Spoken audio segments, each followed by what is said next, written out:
السلام علیکم Pakistan, welcome to مقدمہ عوام کا ملیہ ہاشمی کے ساتھ۔ ناظرین، بات کریں گے آج کے پروگرام میں ان برننگ ایشوز پر جن پر آج پاکستان کے ہر گھر میں ڈسکشن ہو رہی ہے۔ ہمارے حفاظت کا جو ذمہ رکھتے ہیں ادارے، جو ہمارے دلیر پولیس افسران، جن کو دیکھ کر پاکستان کے ہر گھر سے دعا نکلتی ہے، مائیں بہنیں بیٹیاں دعائیں دیتی ہیں کہ اللہ ان کی حفاظت کرے۔ بدقسمتی سے ہم نے دیکھا 2 روز قبل لاہور میں جس طرح سے غنڈہ گردی کی گئی، اور یہ میں بہت کیئرفلی الفاظ استعمال کر رہی ہوں، جو ریاستی جبر، غنڈہ گردی اور جس طرح سے اپریشن کا مظاہرہ کیا گیا، پاکستانی عوام جو نہتی معصوم خواتین پر جس طرح سے آنسو گیس شیل پھینکے گئے، جس طرح پانی کا چھڑکاؤ کیا گیا اور بتایا گیا کہ وہ زہریلا پانی تھا، جو خواتین وہاں موجود تھیں ان کو بعد ازاں بڑی تکلیف رہی، سانس لینے میں دشواری ہوتی رہی، اور نوجوانوں کے ساتھ جو ہوا، اور سب سے بڑھ کر یہ کہ علی بلال نامی جو پی ٹی آئی کا نوجوان کارکن تھا، جسے ذلِ شاہ کے نام سے لوگ جانتے تھے، اس کو جس بے دردی سے پولیس کسٹڈی میں اس کو لیا گیا، وہ ٹھیک ٹھاک تھا، اور اس کے بعد اس کی لاش ملتی ہے ہسپتال کو، اور بہت ہی انفارچونیٹ مناظر تھے جو ہم نے دیکھے، اور اس پہ ظاہر ہے کہ میڈیا پر بہت بات بھی کی جا رہی ہے، کنڈمنیشنز بھی آ رہی ہیں، لیکن اس کا حل کیا ہے؟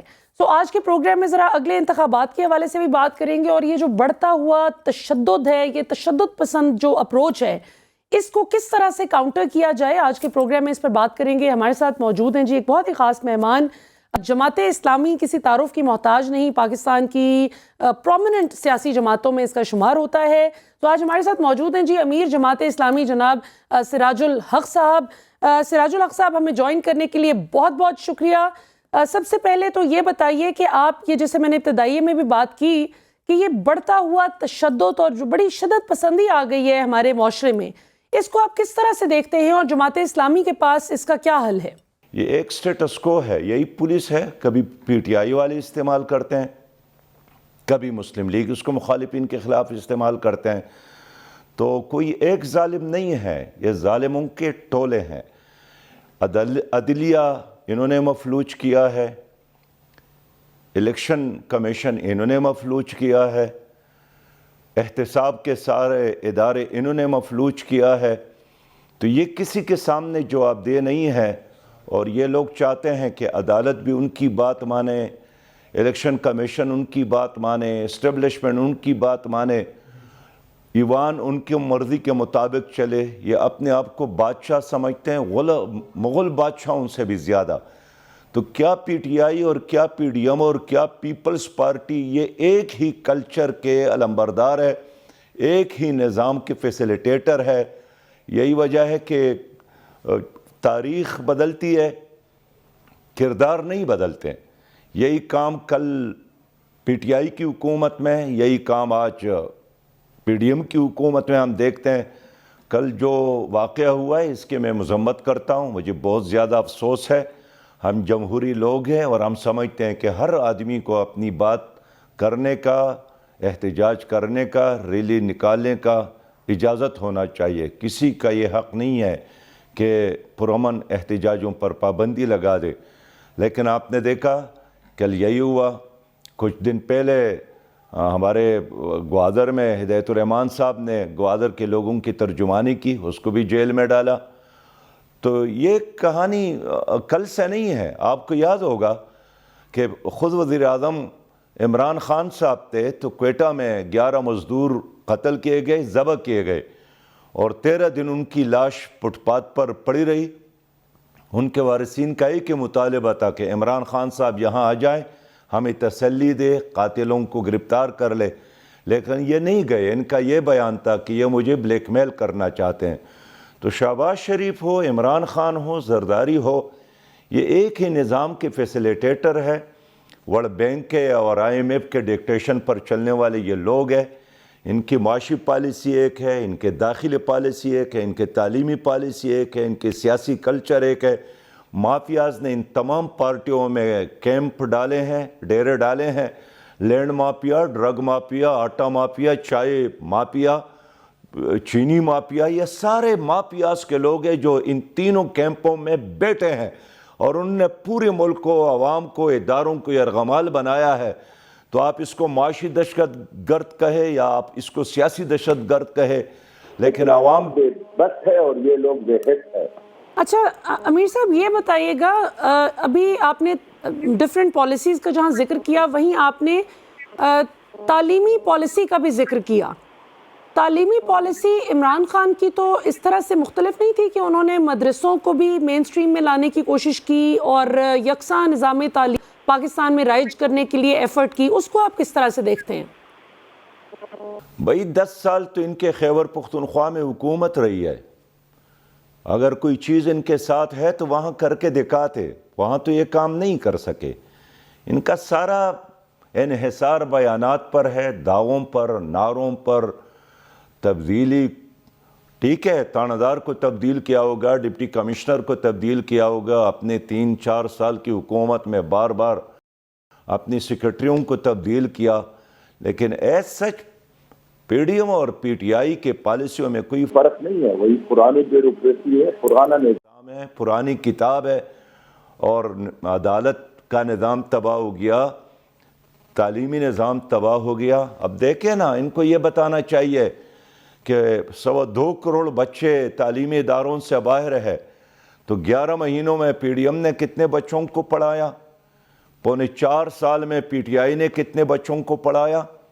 اگر 85 لاکھ لوگ، اگر 85% لوگ گندا پانی پیتے ہیں تو ان کو یہ بتانا چاہیے کہ 85 کی بجائے اب ہم نے اس فگر کو کم کیا ہے، اب 70% لوگ ایسے ہیں جو گندا پانی پیتے ہیں، باقی اب صاف پانی پیتے ہیں۔ تو یہ بتائیں کہ انہوں نے بے روزگاری میں کیا کمی کی، یہ بتائیں کہ انہوں نے بنجر زمین کتنے آباد کیے، یہ بتائیں کہ انہوں نے قرضہ کتنا کم کیا۔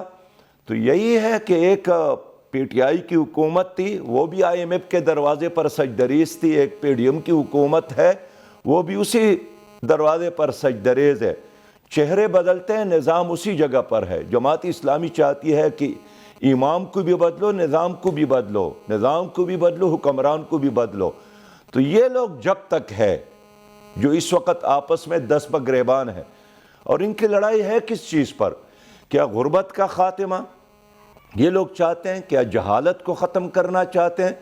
کیا کشمیر آزاد کرنا چاہتے ہیں؟ کیا عافیہ کو واپس لانا چاہتے ہیں؟ کیا عام آدمی کو حق دلانا چاہتے ہیں؟ نہیں، اس پر ان کا کوئی اختلاف نہیں، اس پر تو ایک ہے۔ کشمیر کے غلامی پر بالکل ایک ہے، آئی ایم ایف کے غلامی پر کشمیر کو انہوں نے انڈیا کے اس ہاتھ میں دے دیا اور اگری ہو گئے کہ بس ٹھیک ہے، کشمیر کو چھوڑو، اب کشمیر ہمارا مسئلہ نہیں ہے۔ تو اس لیے تینوں پارٹیوں میں فرق کرنا یہ ایک سیاسی جہالت میں سمجھتا ہوں۔ اچھا امیر صاحب یہ فرمائیے گا کہ آپ نے ابھی ذکر کیا، کشمیر کے حوالے سے بھی بات کی، عافیہ صدیقی کے حوالے سے بھی بات کی، آئی ایم ایف کی بھی بات کی، تو کیا اگر جماعت اسلامی کی کل کو حکومت بنتی ہے تو کیا آپ آئی ایم ایف کے پاس نہیں جائیں گے؟ آئی ایم ایف کے پاس تو یہ لوگ 22 بار گئے ہیں نا جی۔ اگر وہ کوئی تریاق ہوتا تو اب ہماری بیماری ختم ہو چکی ہوتی۔ آئی ایم ایف کی وجہ سے تو غربت میں اضافہ ہوا، مہنگائی میں اضافہ ہوا، اس لیے کہ باہر سے جو 63,000 ارب قرضہ لیا گیا، جو آپ کے کندھوں پر، ہمارے کندھوں پر ہے، کیا یہ پیسہ یہ لوگ لاتے ہیں وہ کس پر خرچ ہوتے ہیں؟ یہ تو خود آئی ایم ایف اور دوسرے اداروں کے سروے ہیں کہ 17 ارب ڈالر سے زیادہ اس ملک کا اشرافیہ یہ کہا جاتی ہیں۔ اس لیے اگر جماعت اسلامی کی حکومت آتی ہے اور انشاءاللہ آئے گی تو ہم آئی ایم ایف کے قرضوں کا یہ دروازہ بند کریں گے۔ ہمیں ان کے قرضوں کی ضرورت نہیں ہے، یہ اشرافیہ کی ضرورت ہے، یہ مافیاز کی ضرورت ہے۔ ہم اس ملک میں معاشی نظام بدلیں گے، ہم سودی نظام کا خاتمہ کریں گے، ہم کرپشن کو ختم کریں گے، ہم یہ بڑے بڑے کابینے ختم کریں گے، ہم پروٹوکول کلچر کو ختم کریں گے، ہم ملک میں اللہ کا نظام، عشر اور زکوٰۃ کا نظام نافذ کریں گے اور حکومت پر عوام کا اعتماد بحال کریں گے۔ اوورسیز پاکستانی اگر 30 ارب ڈالر بیچ سکتے ہیں، اس نے مجھے بتایا کہ ہم اس کو بڑھا کر 40 اور 50 تک پہنچا سکتے ہیں۔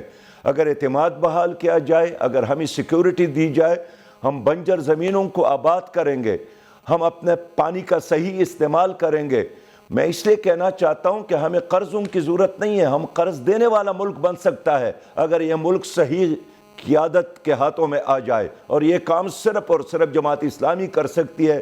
کتنا موقع ملا عمران خان کو، بار بار موقع ملا شہباز شریف کو، ہر بار موقع ملا نواز شریف صاحب اور زرداری صاحب کو، ان کو یہی کام آتا ہے جو اس وقت آپ دیکھ رہے ہیں۔ تو یہ غربت ان کا تحفہ ہے، یہ جہالت ان کا تحفہ ہے، بدامنی ان کا تحفہ ہے۔ صاحب آپ سود کے خاتمے کے لیے بھی کچھ کوشش کرے گی جماعت اسلامی؟ دیکھیے بہن، سود اور پاکستان ساتھ ساتھ نہیں چل سکتا، یہ اللہ تعالیٰ کے ساتھ اعلان جنگ ہے۔ اب وفاقی شرعی عدالت نے فیصلہ دیا ہے کہ سود نہ ہو، ہمارے آئین کا تقاضا ہے کہ سودی نظام بند ہو، اسلامی نظریاتی کونسل نے کہا ہے کہ سودی نظام بند ہو، اور ویسے بھی دنیا میں تو سودی نظام ختم ہو رہا ہے۔ اب وفاقی شرعی عدالت کے کلیئر فیصلے کے باوجود بھی انہوں نے شرعی سود 11، 12، 13، 14 اور اب 20 پر یہ لے گئے، اور IMF کا مزید آرڈر ہے کہ اب اس کو 23% تک لے جائے۔ 23% شرعی سود میں اضافہ ہوگا۔ اب دیکھیں گے کہ ہمارے کارخانے بند ہو جائیں گے، کاروبار ٹپ ہو جائے گا اور سانس لینا مشکل ہو جائے گا۔ اس لیے ہم سودی نظام ختم کرنا چاہتے ہیں، جس قیمت پر بھی ہو، یہ اللہ کا حکم ہے، اس پر عمل کرنا چاہیے۔ اچھا امیر صاحب یہ فرمائیے گا کہ ابھی جس طرح کیسز کی بات آج کل ہر گھر میں یہ ڈسکشن ہو رہی ہے، تو آپ بطور امیر جماعت اسلامی کس طرح سے دیکھتے ہیں نواز شریف صاحب اور زرداری صاحب پر جو عمران خان صاحب دور میں کیسز پرسو کیے گئے، کیونکہ بنائے تو پہلے سے ہی گئے تھے، سوائے وہ TT کا کیس ایک نیا بنا تھا عمران خان دور میں، اس سے پہلے کے سارے کیسز تھے عمران خان کے اقتدار میں آنے سے پہلے جو ان دونوں پارٹیز کے سربراہان پر ایک دوسرے نے بنائے تھے، جن کو عمران خان حکومت نے پھر پرسو کروایا کہ ٹھیک ہے یہ چلتے ہیں کیسز تو چلیں اور احتساب ہونا چاہیے۔ اب عمران خان صاحب پر جس طرح سے حق آزادی رائے دہی ان کا سلب کرنے کی کوشش کی جا رہی ہے، ایک ہوتا ہے کہ کسی پہ انویسٹیگیٹ کرنا کہ بھئی ٹھیک ہے اس نے کوئی میل پریکٹس میں تو انوالو نہیں تھا، وہ ایک چیز ہے، لیکن جس طرح عمران خان کی زبان بندی کی کوشش کی جا رہی ہے، اس کو آپ کس طرح سے دیکھتے ہیں؟ اور ان دونوں کیسز کی جو نوعیت ہے، تینوں پارٹیز کے سربراہان پر جو کیسز بنے ہیں، اس کے فرق کو آپ کس طرح دیکھتے ہیں؟ دیکھیں یہ جو کیسز بنے ہیں، بنائے گئے ہیں یا چل رہے ہیں، اس کا بھی کوئی نتیجہ تو اب تک نہیں نکلا، اس لیے کہ سیاسی مفادات راستے میں رکاوٹ ہے اور عدلیہ بے بس ہو گئی ہے۔ عدلیہ صرف اس کیس کو پرسو کرتی ہے جس میں ان سب کا انٹرسٹ ہو۔ اب دیکھیے سپریم کورٹ میں تو پاناما کیس بھی پڑا ہے، ہم نے پٹیشن کی ہے، لیکن اس کے بارے میں عدلیہ خاموش ہے۔ پنڈورا باکس بھی سامنے آیا، عدالت خاموش ہے۔ میں اس لیے کہنا چاہتا ہوں کہ عدالتیں اب ایسے بے بس ہو گئے ہیں کہ نواز شریف صاحب ہو، شہباز شریف صاحب ہو یا عمران خان ہو، یہ تو عدالتوں کے کہنے پر اب حاضری بھی اپنے لیے توہین سمجھتا ہے۔ تو میں بہن آپ سے بات کرنا چاہتا ہوں کہ یہی شہباز شریف صاحب کہتے تھے کہ میں زرداری صاحب کو گھسیٹنا چاہتا ہوں اس لیے کہ بہت بڑا ٹگ ہے، لیکن سیاسی مفادات سامنے آئی تو وہی بلاول اور مریم بہن بھائی بن گئے۔ یہی عمران خان صاحب پرویز الہی کو بڑا ڈاکو کہتے تھے، لیکن ضرورت پڑی اور مفادات سامنے آ گئے تو اس کو ایک سیاسی باپ بنایا اور اپنے پارٹی کا صدر بنایا۔ تو اس لیے اصل میں یہ ایک کلچر کے لوگ ہیں، یہ ایک گندا نظام سٹیٹس کو کے فیسیلیٹیٹر ہے، اور یہ سیاست عوام کے لیے نہیں ہے، یہ ایک خاص کلاس کے لیے ہے۔ عوام سے جتنا بھی اس میں آپ مدھانی چلائیں گے نہ مکھن نکلے گا نہ کوئی اور فائدہ ہوگا، پانی میں آپ جتنا لکیر کھینچیں گے اس کا کوئی نتیجہ نہیں نکلتا ہے۔ اس لیے عوام دشمن سیاست ہے، جتنا عوام اس کو جلدی مسترد کریں گے اتنا ہی عوام کے لیے نجات کا راستہ نکلے گا۔ امیر صاحب اس الیکشن میں ہر جماعت کا دعویٰ ہے، نون لیگ کہتی ہے ہم کلین سویپ کریں گے، PTI کہتی ہے ہم کلین سویپ کریں گے، پیپلز پارٹی کے بھی فیصل کریم کنڈی صاحب ابھی ریسنٹلی فرما رہے تھے کہ پیپلز پارٹی کلین سویپ کرے گی۔ آپ کیا دعویٰ کرتے ہیں؟ آپ کو کیا لگتا ہے جماعت اسلامی اس بار وفاقی سطح پر کتنی سیٹس نکال پائے گی؟ اور ابھی پہلے بھی صوبائی سطح پہ بھی پہلے بھی اگر PTI آئی ہے تو کیا انہوں نے الیکشن جیتا یا لائے گئے؟ یہ تو اسٹیبلشمنٹ کے گملوں کے پول ہے. ایک دن وہ مصنوعی آکسیجن اس کے لیے بند ہو جائے، ان کی سیاست نہیں چلتی ہے. پی ڈی ایم کیا انہوں نے خود حکومت میں وہ آئے ہیں یا لائے گئے ہیں؟ People party, P D M, P T I جب بھی آئے ہیں اسی اسٹیبلشمنٹ نے ان کو اقتدار تک پہنچایا ہے، سڑکوں سے اٹھا کر ایوانوں تک پہنچایا ہے، اس لیے تو ڈیلیور نہیں کر رہے ہیں. تو میں سمجھتا ہوں کہ یہ الیکشن اب ایک پیسے کا کھیل انہوں نے بنایا ہے. یہ کروڑ ہاں نہیں ارب ہاں اب خرچ کرتے ہیں، اور آپ کے ساتھ بھی اگر 5-10 ارب روپیہ ہو، آپ ایک سیٹ نہیں پورے اسمبلی خرید سکتے ہیں. یہ سینیٹر آپ خرید سکتے ہیں، آپ صوبائی اسمبلی کے ممبران خرید سکتے ہیں، آپ پولنگ عملہ خرید سکتے ہیں. اس لیے یہ گندا کھیل ایک سیاسی کینسر ہے. اس وقت ہمارے ملک کو یہ لگی ہے یہ بیماری. اس سے نجات کا راستہ ایک ہی ہے کہ لوگ حقیقی تبدیلی کے لیے جماعت اسلامی کا ساتھ دی، اس لیے کہ ایک پروگریسیو جماعت ہے، ایک خدمت کرنے والی جماعت ہے، ایک دیانتدار جماعت ہے، ہر مصیبت میں لوگوں کے کام آنے والی جماعت ہے. ہمیں جب بھی موقع ملا ہے ہم نے ڈیلیور کیا. ہمارے ساتھ حکومت نہیں بھی ہے تب بھی ہزاروں کی تعداد میں ہم یتیموں کی پرورش کر رہے ہیں، سینکڑوں کی تعداد میں کالجز اور یونیورسٹیاں اور اسکول چلا رہے ہیں، بہت بڑی تعداد میں ہم لوگوں کو فیسیلیٹیٹ کر رہے ہیں. ابھی سیلاب میں آپ نے دیکھا 50,000 ہمارے ورکر نے کام کیا. یہ لوگ دعوے اور نعرے تو لگاتے ہیں کہ انہوں نے بھی کوئی خدمت کی. اس لیے میں چاہتا ہوں کہ اگر آپ حقیقی تبدیلی اپنے لیے اور اپنے آئندہ آنے والی نسلوں کے لیے دیکھنا چاہتے ہیں تو یہ خواب صرف اور صرف جماعت اسلامی کا ساتھ دے کر شرمندہ تعبیر ہو سکتی ہے. جی ناظرین، یہاں پر وقت ہو ایک شارٹ کمرشل بریک کا. بہت دلچسپ گفتگو چل رہی ہے امیر جماعت اسلامی جناب سراج الحق صاحب کے ساتھ. بریک سے واپس آئیں گے تو کچھ اور بھی سوالات پوچھیں گے. جماعت اسلامی کی الیکشن سٹریٹجی بھی پوچھیں گے کہ باقی ساری سیاسی جماعتوں میں تو بتا دیا امیر جماعت اسلامی صاحب نے کہ یہ مسائل ہیں اور خرابیاں ہیں. ان کے پاس کیا پلان ہے اور کیا یہ الیکشن میں یہ بھی دعویٰ کرتے ہیں کہ کلین سویپ کریں گے؟ After the break. Welcome back ناظرین، ہمارے ساتھ موجود ہیں جی امیر جماعت اسلامی سراج الحق صاحب. گفتگو کا سلسلہ جہاں بریک پہ ٹوٹا تھا وہیں سے جوڑتے ہیں. امیر صاحب یہ فرمائیے گا، نون لیگ کے تو لڑائی ہو گئی اسٹیبلشمنٹ کے ساتھ جب پینما کیس آیا. نواز شریف صاحب ایکسپیکٹ کر رہے تھے کہ اس وقت دین آرمی چیف جنرل باجوہ جو کہ آئے تو ان کے پینما کیس شروع ہو چکا تھا، کیونکہ ظاہر ہے وہ نومبر 2016 میں آئے باجوہ صاحب. اور ذرائع کے مطابق نواز شریف صاحب کی بڑی ایکسپیکٹیشن تھی کہ کیونکہ ہم ان کو آؤٹ آف ٹرن لے کے آئیں تو یہ کچھ ہمیں فیسیلیٹیٹ کریں گے.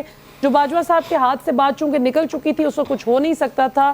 اور اس کے بعد جس طرح سے میاں صاحب پاکستان سے گئے، ریلیف ملا. اب آپ دیکھتے ہیں کہ جب سے ان کو رجیم چینج کے بعد سے ظاہر ہے کہ اقتدار مل گیا ہے تو اب جنرل باجوہ کی طرف ایک سافٹ کارنر دکھائی دیتا ہے اسپیسیفکلی نون لیگ کا، اور باقی جنرل فیض اور دیگر افسران کے نام لیے جاتے ہیں. اسی طرح پی ٹی آئی کی بھی اسٹیبلشمنٹ سے لڑائی ہوگی باجوہ صاحب سے، وہ بھی بہت سخت ناراض ہیں خان صاحب.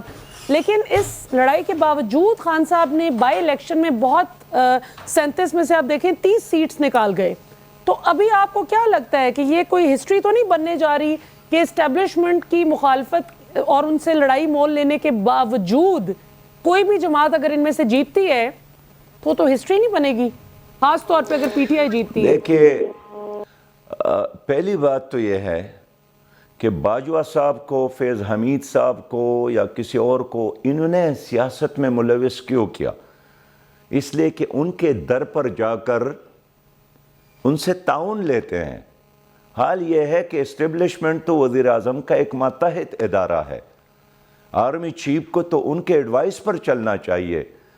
لیکن یہ سب کے سب ایسے ہیں کہ جا کر پہلے طے کرتے ہیں، این آر او لے لیتے ہیں کہ ہم آپ کا ساتھ دیں گے، آپ ہمارا ساتھ دیں گے، اس لیے کہ اپنے پاؤں پر نہیں کڑے ہیں. آج اگر عمران خان باجوہ سے گلہ کرتا ہے، یہی باجوہ صاحب تھے کہ ایکسٹینشن انہوں نے دیا، پی ڈی ایم نے دیا، پیپل پارٹی نے دیا، صرف جماعت اسلامی نے ساتھ نہیں دیا تھا، اس لیے کہ ہم اصولوں پر کار بنتے. اور ہمارا پہلے سے یہی موقف تھا کہ سینیارٹی کی بنیاد پر فیصلے ہو، کوئی میرٹ ہونا چاہیے. جس طرح چیف جسٹس کے لیے ایک ضابطہ اور طریقہ بنا ہے، آپ کو پسند ہو یا نہ پسند، چیف جسٹس وہی بنتا ہے جس کا حق ہو, جس کا میرٹ ہو. تو آپ آرمی چیف کو بھی اس میرٹ کی بنیاد پر بنائیں.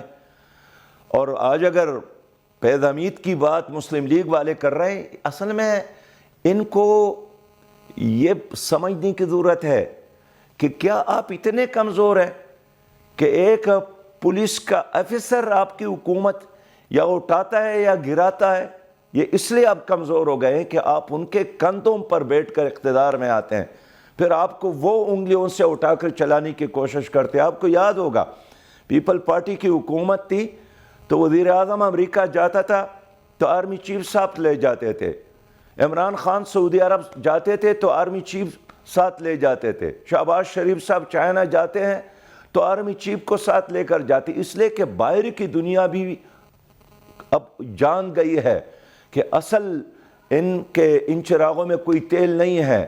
وہ بھی اب اسٹیبلشمنٹ سے بات کر کے اپنے آپ کو محفوظ سمجھتے ہیں.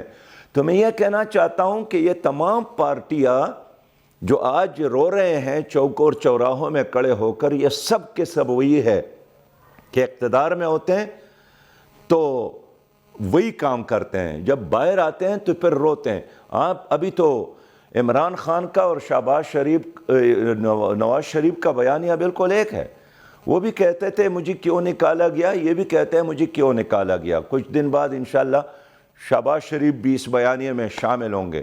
ہم اس لیے چاہتے ہیں کہ یہ جو اسٹیبلشمنٹ ہے وہ اپنا کام کرے. ان کا ایک بہت بڑا چیلنج ان کو درپیش ہے, انڈیا کا مقابلہ ہے, کشمیر کی آزادی ہے, دہشت گردی کا مقابلہ ہے, دفاع کرنا ہے. عدلیہ اپنا کام کرے. 21 لاکھ سے زیادہ کیسز ان کے میزوں پر فائل وہاں پر موجود ہے. ایوان اور مقنن اپنا کام کرے. لیکن یہ ادارے تبھی ٹھیک ہو سکتے ہیں جب پاکستان کی قیادت ایک ایسی شخصیت کے ہاتھ میں ہو, ایسی منظم جماعت کے ہاتھ میں ہو جس کا ذاتی ایجنڈا نہ ہو, جس کا ایجنڈا عوام کا ایجنڈا ہو, غریب کا ایجنڈا, کسان اور مزدور کا ایجنڈا ہو. امیر صاحب آخری 2 سوالات کرنا چاہوں گی آپ سے. ایک تو یہ کائنڈلی فرمائیے گا کہ اگر جماعت اسلامی اتنی سیٹس جیت جاتی ہے اس نئے جنرل الیکشن میں, عام انتخابات میں, کہ آپ کو کسی ایک جماعت کے ساتھ الحاق کرنا پڑتا ہے, تو آپ نے تو ساری ہی جماعتوں سے شکوے شکایتیں اپنے بیان کی اور ان کی خرابیاں گنوائیں کہ ان میں یہ مسائل ہیں, جماعت اسلامی ان کو فکس کرے گی, تو آپ کس جماعت کے ساتھ الحاق کرنا پسند کریں گے؟ پہلی بات تو بہن یہ ہے کہ ہماری کوئی ذاتی شکایت تو نہیں ہے. کیا میں جو بات کرتا ہوں میں آپ کی بات نہیں کرتا کہ ان کی وجہ سے مہنگائی ہے, ان کی وجہ سے اب لاہور دنیا کا ماحولیات کے لحاظ سے گندہ ترین شہر بن گیا ہے. جھوٹ اور سود کی سیاست ہے. کراچی کے ساتھ 11 ارب کا وعدہ کیا پورا کیا, گوادر کے ساتھ کیا وعدہ پورا کیا, قبائلی عوام کے ساتھ کیا وعدہ پورا کیا, جنوبی پنجاب کے ساتھ کیا وعدہ پورا کیا, اور اس ملک کے نوجوانوں کے ساتھ جو وعدے انہوں نے کیا پورے کیے. تو یہ میری ذاتی بات تو نہیں ہے, یہ عوام کی بات میں کرتا ہوں. ہم تو عوام کے لیے لڑ رہے ہیں. ہمیں تو آصف علی زرداری صاحب اور شہباز شریف نے آ کر کہا تھا کہ ہمارا ساتھ دے, آپ کو بھی ہم وزارتیں دیں گے. میں نے کہا نہیں, میرا ایجنڈا وہ نہیں ہے ایک وزارت لینا. میں اس نظام کو تبدیل کرنا چاہتا ہوں, تعلیمی نظام کو بھی, معاشی نظام کو بھی, عدلیہ کے نظام کو بھی. پاکستان جس مقصد کے لیے بنا تھا میں وہ لانا چاہتا ہوں, اس طرف پاکستان کو آگے بڑھانا چاہتا ہوں. اس لیے عوام ہم پر اعتماد کرے, ہاں آپشن بدلے, اب جماعت اسلامی کو اپنا آپشن بنا دے. پھر انشاءاللہ دیکھیں گے کہ جب بھی عوام نے ہم پر اعتماد کیا, ہم نے ڈیلیور کیا ہے. ہمارا دامن کرپشن سے پاک ہے, ہم سب سے زیادہ منظم جماعت ہے, ہم جمہوری جماعت ہے, ہم کرپشن فری جماعت ہے, ہم خدمت کرنے والی. تو اگر آپ چاہتے ہیں کہ کرپشن سے ملک پاک ہو جائے, جماعت اسلامی کا ساتھ دے. اگر آپ چاہتے ہیں کہ یکساں نظام تعلیم عام ہو جائے, جماعت اسلامی کا ساتھ دے. اگر آپ چاہتے ہیں کہ عام غریب آدمی بھی ایک پارٹی کا لیڈر بن سکے اور ایوانوں میں جا سکے, تو غریب کے لیے راستہ صرف جماعت اسلامی کا دروازہ ہے. یہ تو سارے فیوڈلز اور جاگیرداروں کے جتے ہیں اور کلب ہیں. بالکل صحیح. اور اس میں کوئی شک نہیں امیر صاحب کہ آپ کی جماعت میں سب سے زیادہ مڈل کلاس لوگ, جس طرح ایم کیو ایم میں بھی ایک ٹائم پر مڈل کلاس لوگ جو ہیں وہ آئے, اور ایون پی ٹی آئی میں بھی کچھ لوگ میں نے دیکھے ہیں مڈل کلاس سے تعلق رکھتے ہیں لیکن وہ ایک سرٹن پوائنٹ سے آگے نہیں جا پاتے. اسی طرح پیپلز پارٹی میں بھی کئی لوگ ہم نے مڈل کلاس سے تعلق رکھنے والے دیکھے. اچھا یہ فرمائیے گا کہ آپ کی سادگی بہت مشہور ہے اور ظاہر ہے کہ جو رویہ کسی بھی سیاستدان کا ہوتا ہے وہ پھر بات وہاں تک نہیں رہتی. جو کرپشن کرتا ہے اس کی بھی خبر پھیلتی ہے اور جو ایمانداری سے سفر اپنا کرتا ہے اس کی بھی خبر پھیلتی ہے. تو مجھے بہت سال پہلے آپ کے حوالے سے ایک بات پتہ چلی اور اس وقت تک میں جرنلزم میں نہیں آئی تھی لیکن ایز اے اسٹوڈنٹ مجھے پتہ چلا کہ آپ جو ٹی اے ڈی اے کی مد میں بھی آپ کی کوشش ہوتی ہے کہ سستی ترین جگہ پہ رہا جائے کہ سرکار پر اپنا بوجھ کم سے کم ڈالا جائے. تو یہ تو ایز اے اسٹوڈنٹ مجھے آپ کی رپیوٹ ملی تھی آپ سے ملاقات ہوئے بغیر. دس از ہاؤ ریپوٹیشن ٹریولز. تو یہ فرمائیے گا کہ ابھی شہباز شریف صاحب نے اعلان کیا ہے کہ ان کے بھی وزراء مشیر یہ جو 83-85 لوگوں پر مشتمل کابینہ ہے یہ بھی تنخواہیں نہیں لیں گے مراد نہیں لیں گے. تو اس فیصلے کو آپ کس طرح سے دیکھتے ہیں؟ دیکھیے دیکھنا ہے کہ اس کا امپیکٹ کیا ہے. کوئی ایک لینڈ کروزر واپس کرنا تو بات نہیں ہے. پہلی بات تو یہ ہے کہ آپ کے 85 افراد پر مشتمل کابینہ ہے. وہ پاکستان میں اس وقت 5 لاکھ سرکاری گاڑیاں چلتی ہیں وفاق میں اور صوبوں میں اور تقریباً ہر گاڑی روزانہ 3000 کا پیٹرول استعمال کرتی ہے. آپ دیکھیں کہ 5 لاکھ ضرب 3000 کتنا بنتا ہے دن کا پھر مہینوں کا پھر سال کا. آپ کا ایک گورنر صاحب 700 کنال گھر میں رہتے ہیں یعنی وائٹ ہاؤس سے زیادہ. برطانیہ کے وزیر اعظم وہ 4-5 کمروں کے گھر میں رہتے ہیں 10 نمبر گلی میں. آپ کا ایک تحصیلدار اور آپ کا ایک ڈپٹی کمشنر, یہاں ایک ڈپٹی کمشنر صاحب سرگودہ 104 کنال پر مشتمل گھر میں رہتا ہے. تو میں سمجھتا ہوں کہ یہ چاہے بھی تو یہ نہیں کر سکتے, مصنوعی اعلانات کرتے ہیں. اس کے اندر کوئی حقیقت نہیں ہوتی ہے اس لیے کہ یہ خود اس کلچر کے علمبردار ہے. آپ کے اپنے بڑے بڑے بنگلے, آپ کے اپنے بڑے بڑے کوٹیاں, 4 تو انہوں نے وزیر اعظم کے کیمپ بنائے ہیں. کیا اس کی ضرورت ہے؟ ایک طرف مقروض قوم اور دوسری طرف آپ نے قیمتی گاڑیوں کے لیے سمری دستخط کیا. اس لیے میں سمجھتا ہوں عمران خان نے بھی یہی اعلان کیا تھا کہ میں سادگی لاؤں گا اس لیے اللہ کے رضا کے لیے. پھر میں گھر سے اپنے دفتر اس میں جاتا ہوں ہیلی کاپٹر میں. فواد صاحب نے کہا کہ کوئی بات نہیں ہے 54 روپے فی لیٹر 54 روپے وہ لگتے ہیں آنے جان. میں اس لیے کہنا چاہتا ہوں کہ یہ چاہے بھی تو یہ نہیں کر سکتے. یہ لاڈلے ہیں, یہ شہزادے ہیں, یہ اپنے کو برہمن سمجھتے ہیں, عوام کو شودر سمجھتے ہیں. یہ جو کارکنان اس کے چاروں طرف ہوتے ہیں یہ ان کے سامنے کوئی بات نہیں کرتے ہیں. ان کے آئندہ نسلوں کے یہ غلام اس لیے انقلاب چاہتے ہوں. صرف سسٹر آپ بھی اور آپ کو جتنے لوگ سن رہے ہیں وہ سب جماعت اسلامی کا ساتھ دے, پھر انشاءاللہ ہم آپ کو ایک جدید اسلامی پاکستان دے سکتے ہیں. جی, اور امیر صاحب آخری سوال کرنا چاہوں گی, لاسٹ کویسچن. آپ کو لگتا ہے کہ 30 اپریل تک الیکشنز ہو جائیں گے اور کیا آئینی مدت کے اندر الیکشن ہونے میں ہی پاکستان میں پولیٹیکل سٹیبلٹی آنے کی کوئی ضمانت دے گی یہ چیز؟ دیکھیں یہ الیکشن جو 2 صوبے ہو رہے ہیں یہ اگر ہو بھی جائے, پشتونخوا اور پنجاب میں الیکشن ہو بھی جائے, اس کے نتیجے میں مزید دنگا فساد ہوگا. اس لیے کہ اگر مرکز میں پی ڈی ایم کی حکومت ہے اور وہ اثر انداز ہو رہی ہے, کون اس کو تسلیم کرے گا؟ ایک تو یہ. دوسری بات یہ کہ اس کے بعد جب ان 2 صوبوں میں صوبائی حکومت قائم ہو جائے اور پھر ایک اور الیکشن کا انعقاد آپ کر رہے ہیں تو کیا دوبارہ یہاں نگران حکومتیں ہوں گی؟ تو میری تجویز یہی ہے کہ اگر آپ اس دلدل سے نکلنا چاہتے ہیں تو مرکز میں بھی نگران حکومت بنایا جائے اور ایک پاکستان کو ایک رکھنے کے لیے ایک دن جنرل الیکشن کا اعلان ہو اور صوبائی اسمبلیوں کا بھی, قومی اسمبلی کا بھی, تاکہ لوگ اپنے ووٹ کی طاقت سے اپنے لیے نئی حکومت کا انتخاب کرے.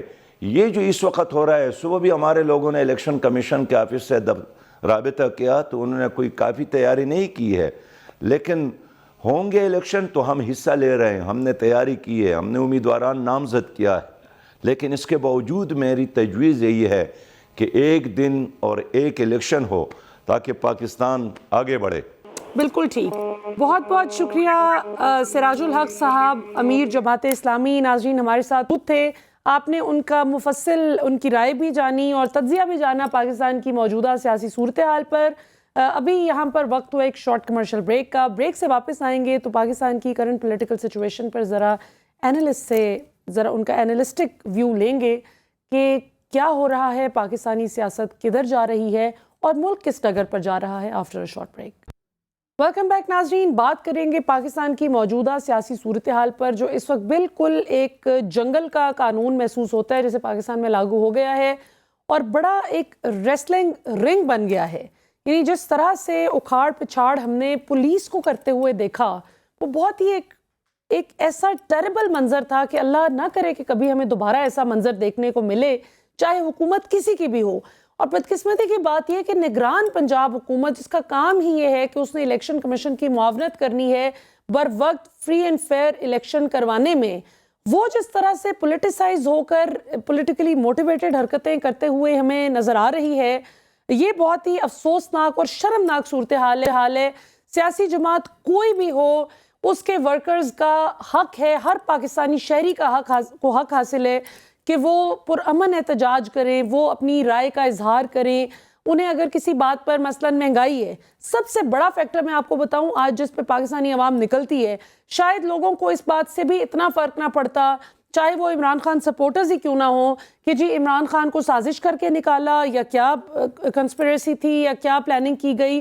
لوگوں کو سب سے زیادہ فرق اس بات سے پڑتا ہے کہ چلیں آپ نے عمران خان کو نکالنا تھا نکال دیا, لیکن آپ جن کو لے کر آئے انہوں نے تو اب اس قابل بھی نہیں چھوڑا کہ آپ اپنے بجلی کے بل پے کر سکیں, گیس کے بل پے کر سکیں. بجلی اور گیس کی لوڈ شیڈنگ دوبارہ سے پاکستان میں واپس آ گئی ہے جو اللہ اللہ کر کے گئی تھی, اور لوڈ شیڈنگ کے خاتمے میں بلکہ نون لیگ نے بڑا کریڈٹ بھی لیا. نون لیگ حکومت نے اس پہ بڑا کام بھی کیا تھا.